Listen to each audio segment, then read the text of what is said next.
नमस्कार, मैं doctor Anju Bhardwaj. I am a homeopathic physician and I am practising homeopathic medicine from 17 years. In 17 years में मेरे पास है 47 year का एक्सपीरियंस, जो कि मुझे मेरे फादर डॉक्टर मंजीत भारद्वाज जी ने विरासत में दिया है, who is practising homeopathic medicine since 1973। तो फ्रेंड्स, आज हम जिस मेडिसिन के बारे में बात करने जा रहे हैं वो है कैम्फर। कैम्फर जिसको हम कपूर भी कहते हैं। कैम्फर जो है बहुत पुराने समय से यूज़ होती जा रही है। ये पूजा पाठ, यज्ञ, हवन आदि में कैम्फर का बहुत यूज़ होता है, ये तो आप सबको पता ही है। इनका इतना ज़्यादा यूज़ क्यों होता है? क्योंकि इसकी प्रॉपर्टीज़ ऐसी हैं। इसमें बैक्टीरिया, वायरस, फंगस, इन सबको ख़त्म करने की प्रॉपर्टी है। ये इन सबको ख़त्म कर देती है, एनवायरनमेंट से नष्ट कर देती है, नेगेटिव एनर्जी ख़त्म कर देती है। नेगेटिव एनर्जी क्या है? इन्फेक्शन। किसी भी किस्म की जो इन्फेक्शन है वो नेगेटिव एनर्जी होती है।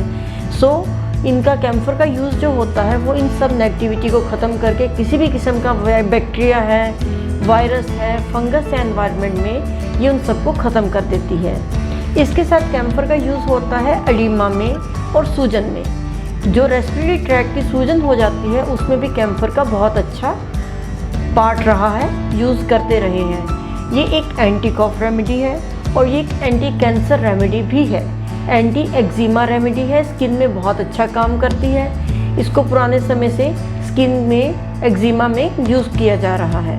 इस कारण कैम्फर को हर रोज़ अपने घर में हम सबको बर्न करना चाहिए, ताकि हम एनवायरनमेंट में से इन्फेक्शन ख़त्म कर सकें और एक एनवायरनमेंट का शुद्धिकरण हो जाए, पॉजिटिव एनर्जी एनवायरनमेंट में हमारे इकट्ठी हो सके।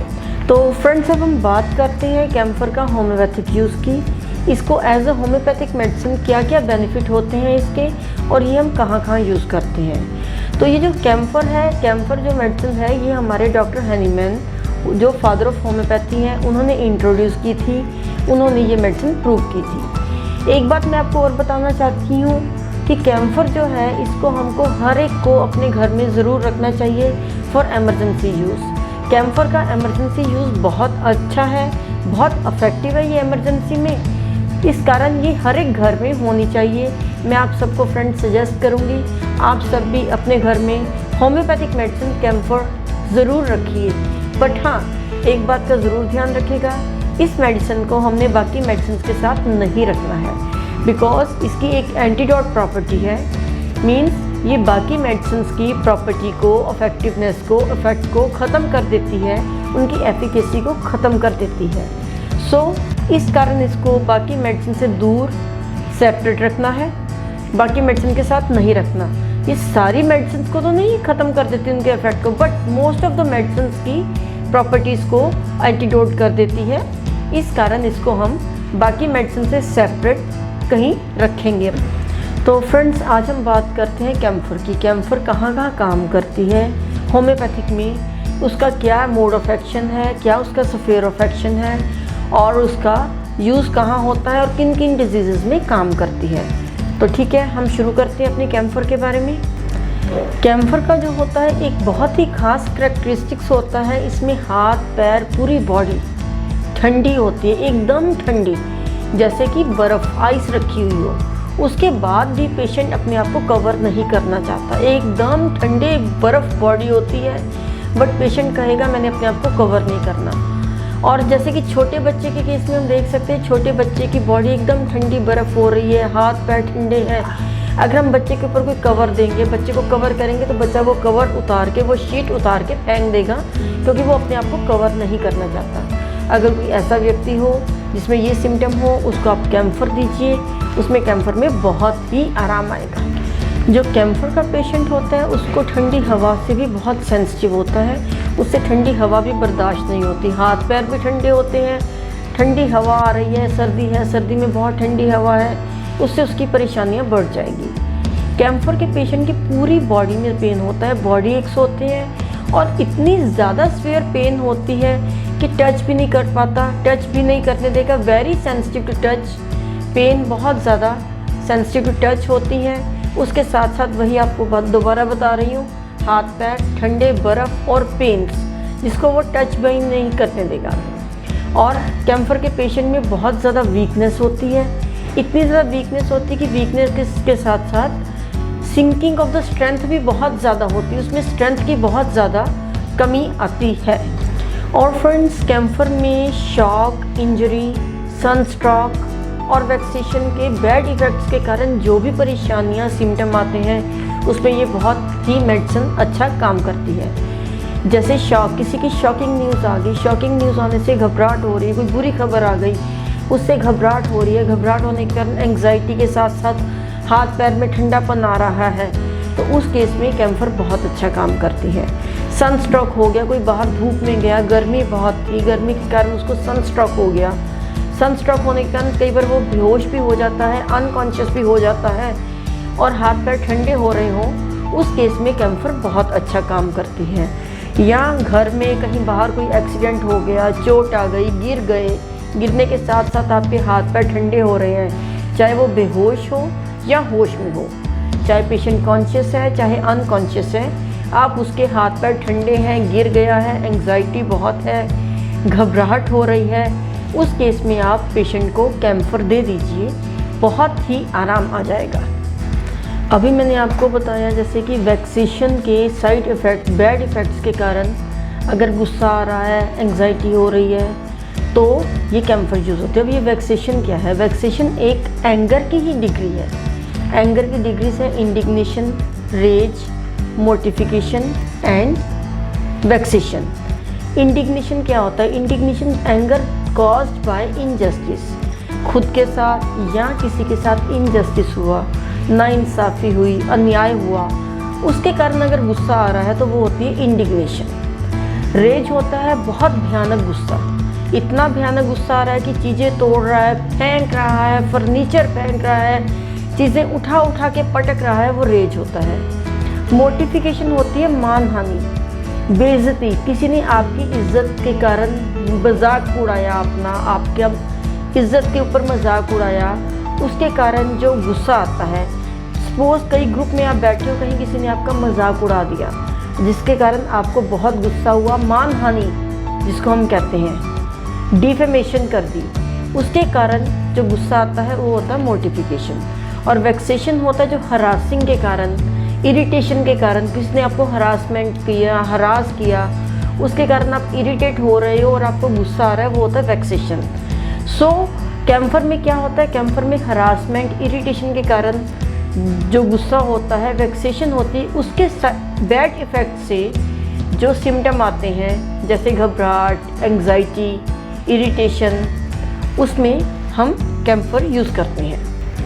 कैम्फर में जितने भी डिस्चार्जेस होते हैं सब स्कैंटी होते हैं, स्कैंटी बहुत कम होते हैं। स्वेटिंग है, पसीना बहुत कम आएगा।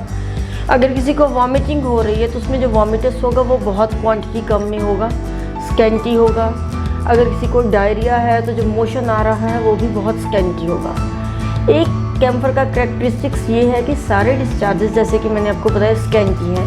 कैम्फर में पसीना आता है, जो स्वेटिंग होती है वो भी बहुत स्कैंटी होती है, बट फोरहेड पे मैक्सिमम स्वेटिंग होती है, पसीना जो है मैक्सिमम फोरहेड के ऊपर आता है।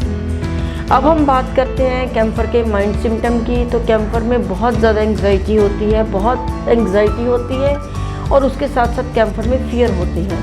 फियर किस चीज़ का है? स्ट्रेंज एटमॉस्फेयर का फियर है, डार्कनेस का फियर है।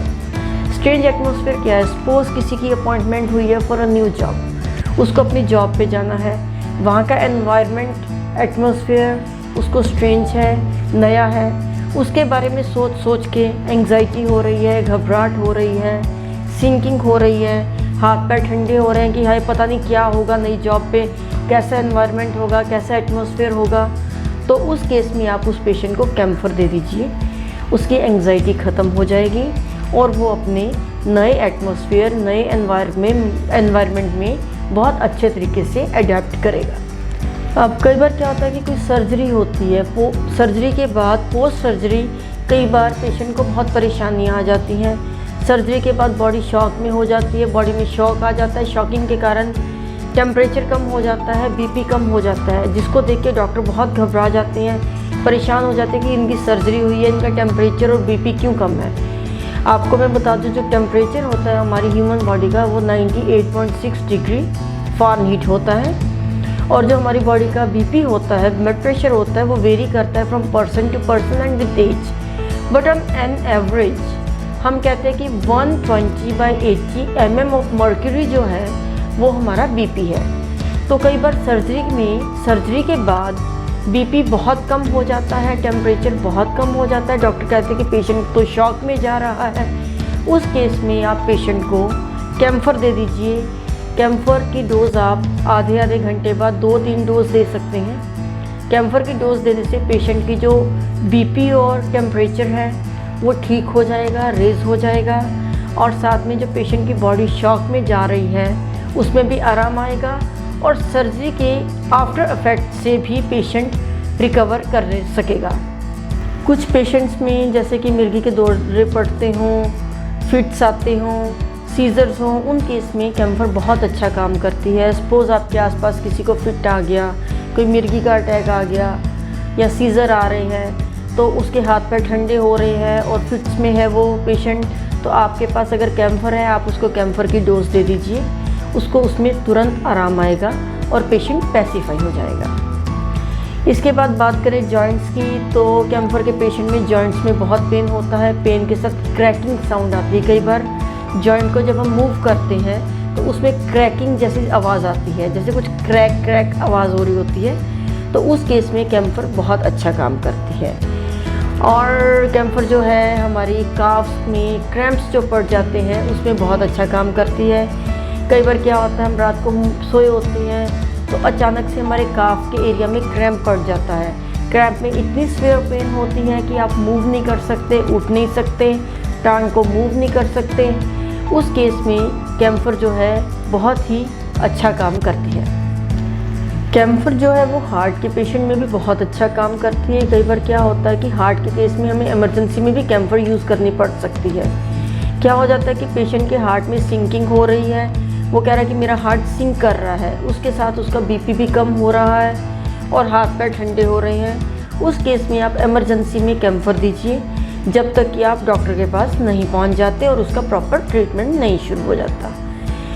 कैम्फर का एक और करेक्टरिस्टिक सिम्टम है कि कैम्फर की जो पेन्स होती हैं, those pains are better by thinking of it.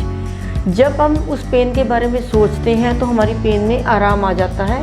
उस केस में भी कैम्फर बहुत ही अच्छा काम करती है। हमारे एक बहुत ही फेमस होम्योपैथ हैं, British homeopath doctor Margaret. Doctor Margaret ने अपनी एक बुक में बताया है कि जब वो छोटे होते थे तो उस टाइम घरों में क्या किया जाता था, एक विस्की में एक कैम्फर का पीस रख दिया जाता था to mix in that whisky. कुछ टाइम बाद काफ़ी हद तक कैम्फर का पीस जो है विस्की में मिक्स हो जाता था और थोड़ा सा पीस नीचे बच जाता था।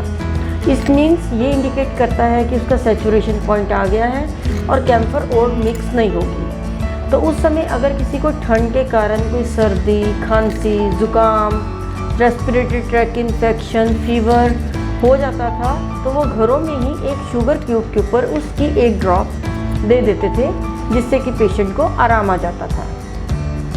यहाँ मैं आपको एक बात बताना चाहूँगी कि जो कैम्फर है उसको शुगर में दिया जाना चाहिए, पानी में नहीं, क्योंकि कैम्फर को अगर हम पानी में देते तो वो नौजिया कर देता है, मन खराब करता है, वॉमिटिंग जैसा होना शुरू हो जाता है। इस कारण कैम्फर हमेशा शुगर में ही देनी चाहिए। फ्रेंड्स, जैसा कि मैंने शुरू में आपको अपनी वीडियो में बताया था कि कैम्फर जो है ये बहुत बड़ी एंटीटोड है और ये इस कारण इसको बाकी मेडिसिन से सेपरेट रखना है, मेडिसिन के बीच में नहीं रखना। उसी के कॉन्टेक्स्ट में डॉक्टर मार्गरेट ने भी अपनी बुक में कहा है, ये कहते हैं कि आपको कैम्फर को बाथरूम में रखना चाहिए। क्यों? बाथरूम में कोई और मेडिसिन नहीं होती, सो किसी और मेडिसिन के एंटीडोट होने के चांसेस भी ख़त्म हो जाते हैं। आई होप फ्रेंड्स कि आपको मेरी ये वीडियो पसंद आई होगी। आप कैम्फर को अपने घर में रखेंगे, इसका होम्योपैथिक यूज़ करेंगे, इमरजेंसी में इसका फ़ायदा उठाएंगे। इस कारण मेरे इस वीडियोस को देखते रहिए और भी बहुत सी वीडियोस मैं आपके साथ शेयर करूँगी जिसमें मैं आपको कुछ ना कुछ नई जानकारी देती रहूँगी। Thank you.